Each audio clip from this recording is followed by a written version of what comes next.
Shri Sachidananda Sadguru Sainath Maharaj Ki Jai.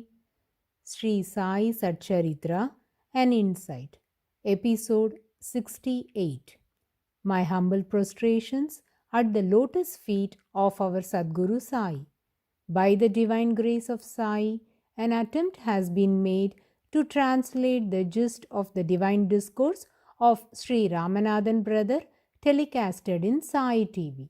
This is purely done to share the glory of Sai and his divine teachings with more insight to the aspirants.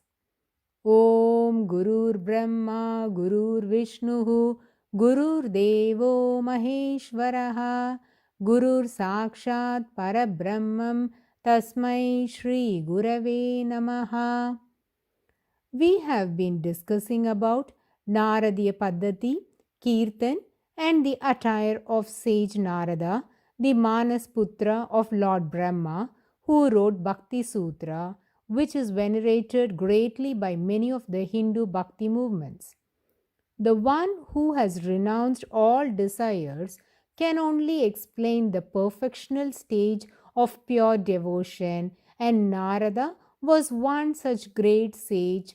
Hence, effortlessly he could enlighten the nature of selfless love and the different forms of attachment to the Supreme One. In a nutshell, this scripture talks about what is bhakti, how to develop it, who is God, the relationship between God and man, and the methods to realize God or to approach Him or to attain God consciousness. It is believed that the Naradiya Kirtan Paddhati was handed down by sage Narada himself. We also listened to the meaning of the term Narada and few other names mentioned in the scriptures that had Ratam or Ratan and the virtues possessed by those characters as narrated in the Vedic lores. Let me recall the story of Jayatratha for the sake of the listeners. Also, while I ponder on the name, I am astounded at the smartness of Vyasa Bhagavan in choosing such appropriate names of these characters.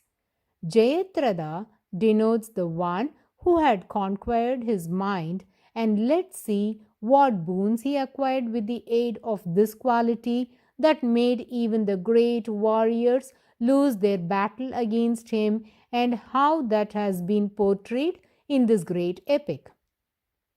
On the 13th day of the Mahabharata war, Arjuna's son Abhimanyu died a glorious death while defending Yudhishthira from the circular formation known as Chakravyuha that was endeavored to capture the Pandava king, and it was Jayatratha who had a boon from Lord Shiva that he can stop all the Pandavas from entering the formation except Arjuna, prevented the Pandavas from entering the Chakravyuha. Meantime, Kauravas surrounded Abhimanyu and killed him. Hearing this, Arjuna became furious and took an oath. Truly do I swear that tomorrow I will kill Jayatratha. And Lord Krishna, for the sake of establishing Dharma, has to resort to his exploits. Hence, he made the sun to disappear using his Sudarshan Chakra. Seeing this, Jayatratha came out of hiding to celebrate Arjuna's defeat. At this point of time, Sri Krishna withdrew the chakra and told Arjuna, "Here is the sun and here is Jayatratha, so kill him." Arjuna duly obliged, and thus Jayatratha was killed in the Mahabharata war. The story does not end here. There is another exciting part to it. Jayatratha was granted a boon that whosoever causes his head to fall, that person's head will be burst in 100 pieces. All knowing Lord Krishna directed Arjuna to cut his head in such a way that it falls in the lap of his father.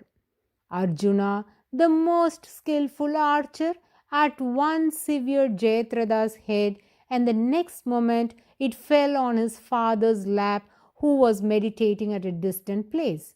He raised in shock, and Jayatratha's head rolled on the ground, and in a flash of a second, his head bursted into 100 pieces. Thus, Arjuna was saved. The one who gave birth to a soul that can conquer his mind can only be the befitting person to receive that soul's head, and that is one of the reasons why the severed head of Jayatratha had to fall on his father's lap. Devotees, from this story, we can understand that it was not an easy task even for Pandavas to kill Jayatrathan, for he has conquered his mind, and it was probable only because they were steered and supported by Lord Krishna. Likewise, the term Bhagirath means the one who strives hard to subjugate one's mind. Thus, when someone tries hard to achieve something, it is said he is making Bhagirath Prayatnam. These illustrations are quoted to emphasize the essence of controlling the mind, which normally tends to roam between the sensory inputs. One must consciously withdraw their mind from sensation, discipline it with a right understanding, and turn it inward. Then the light of awareness falls on the mind instead on the activities of its organs. Thenceforth, the senses no longer perceive external objects because the mind is fixed inward. Until one reaches this state, they do not develop the longing to become one with that which is eternal and unchanging. And the one whose mind is immersed in that divinity can only write about bhakti, and sage Narada had that purest, highest state of unconditional love. Hence, it was probable for him to pen down the path of love and devotion and titled it as Bhakti Sutra. Whenever we talk of Narada, it becomes inevitable for us to ponder on the term Kirtan. If we write the term Kirtana in Sanskrit and reverse it, it becomes Nartaki, which means Maya, whereas the term Kirtana is one of the 9 forms of devotion, and Baba has highlighted the profoundness of the true bhakti which pleases him the most by quoting few illustrations and its philosophical significance to a person who comes to get Brahmanyana from him. And this is discussed in detail in the following chapter. While imparting these principles, Baba had used deeper connotations, and one among them was Uparati, that is Antarmukhata, which means ceasing or desisting from sensual pleasures of worldly actions.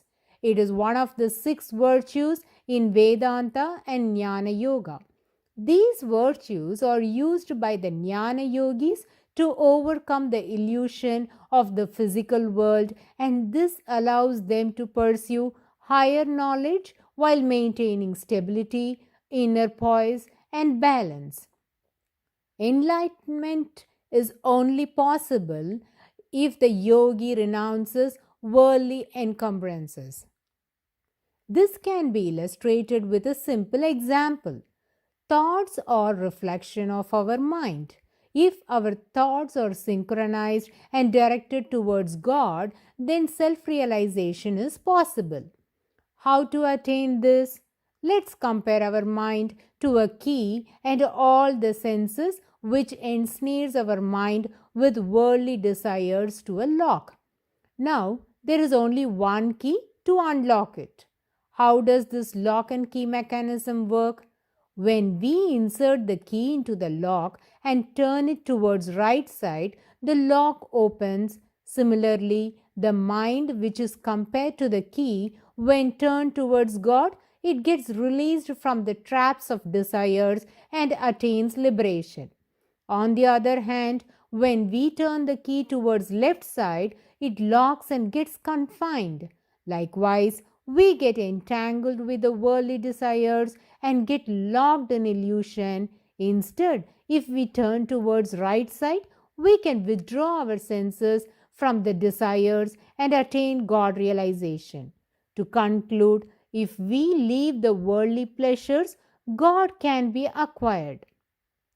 Getting back to the original thread, when mind is focused on God, it becomes devotion and can result in kirtan, which is one of the forms of devotion. To the contrary, when it is turned to the external objects, it becomes nartaki, that is, one becomes a slave to Maya.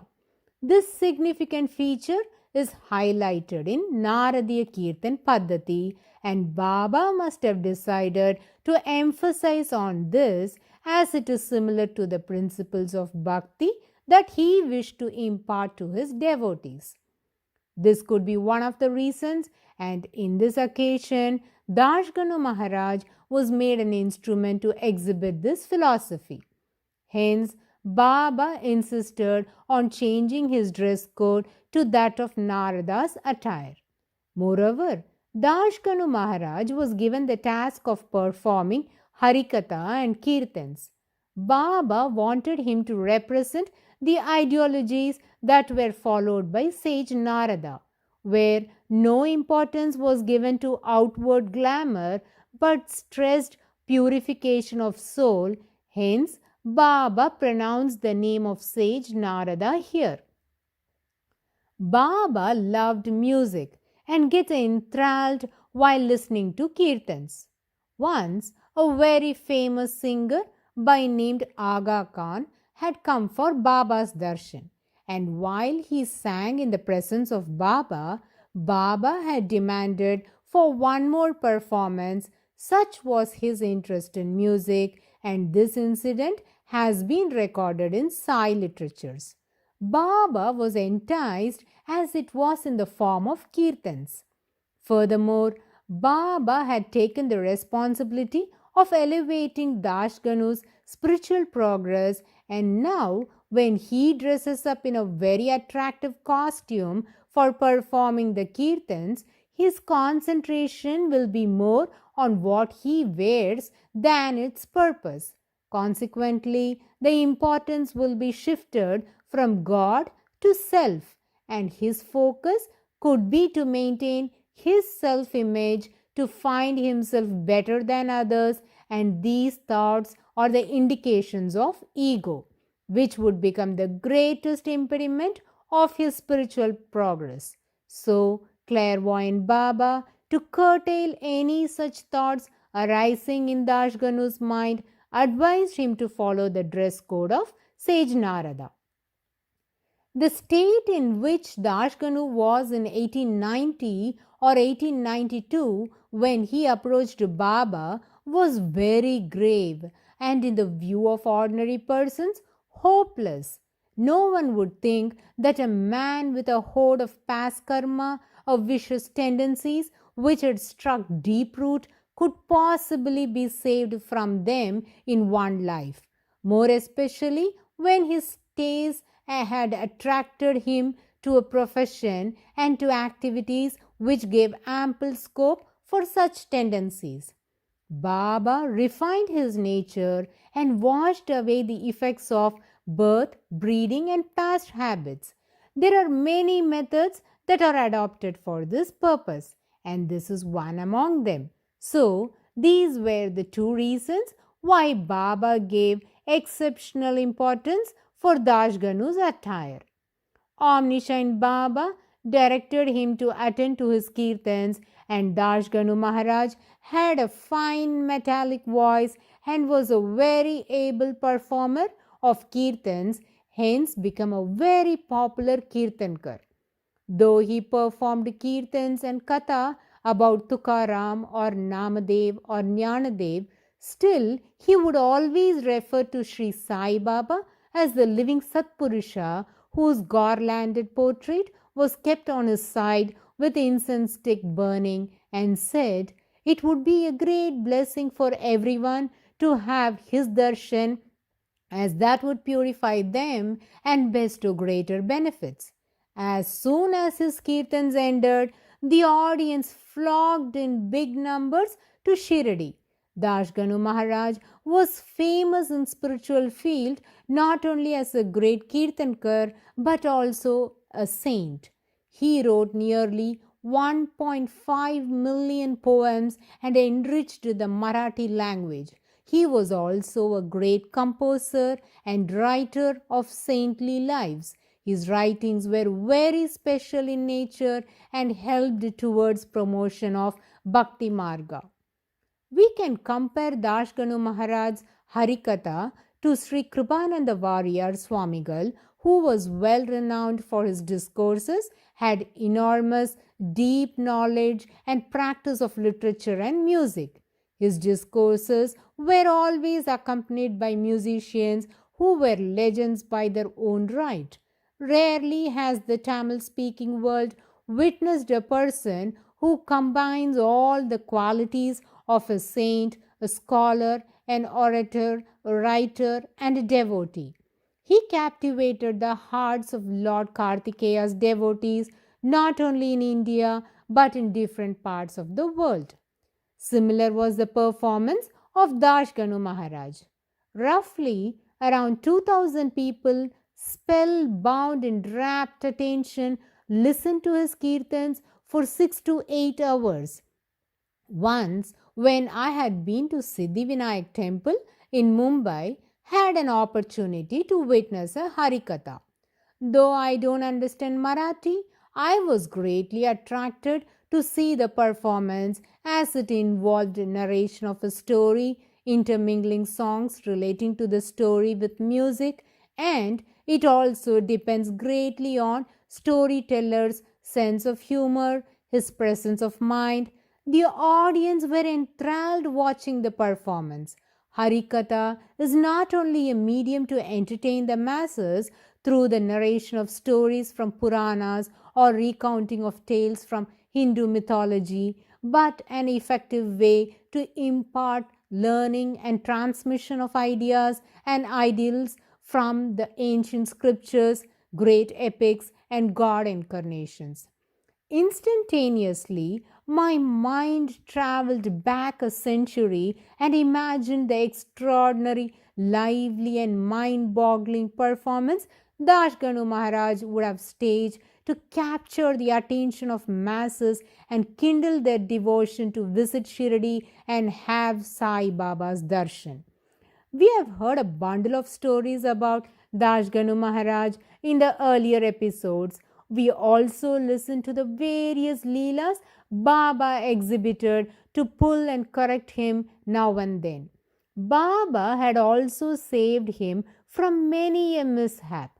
One might wonder why Baba should turn a petty minded Louis Constable into a towering personality who was respected by one and all. It is because the Supreme Parabrahman Baba had created Dashganu with excellent skills, as he knew that Dashganu would be the molder of spiritual destinies of tens of thousands. This was the purpose of Dashganu's life, and that was attained through the spiritual alchemist Baba. Many sparrows were drawn towards Baba through Dashganu Maharaj and made Baba their own lifelong possession. Dashganu Maharaj is ranked first among Baba's apostles. If we go by the number of devotees drawn to Baba, and this is the reason why Baba did so much of groundwork to prepare Dashganu to match with the principles of Naradiya Kirtan Paddhati, as he was made an instrument to draw devotees to Shirdi. Omnipotent Baba was ever watchful of Dashganu and helped him in numerous other ways, and it is necessary here to note that Baba gave him the assurance that he would provide for his temporal welfare so that he might bravely and calmly start his spiritual career. As promised, Baba provided everything, and Dashganu had always been very well off temporarily. Like so many other devotees, this apostle also had his slips, but our all compassionate Baba very kindly pulled him up and set him on right path. Devotees, we understood that Baba used Dashkanu Maharaj's kirtans to draw innumerable sparrows, that is, devotees, towards him. One such sparrow was Cholkar, and Hemat Panji has elucidated this captivating Leela in Sri Sai Satcharitra. We shall heed to it in the coming episode. Bow to Sri Sai. Peace be to all. Om Sai Ram.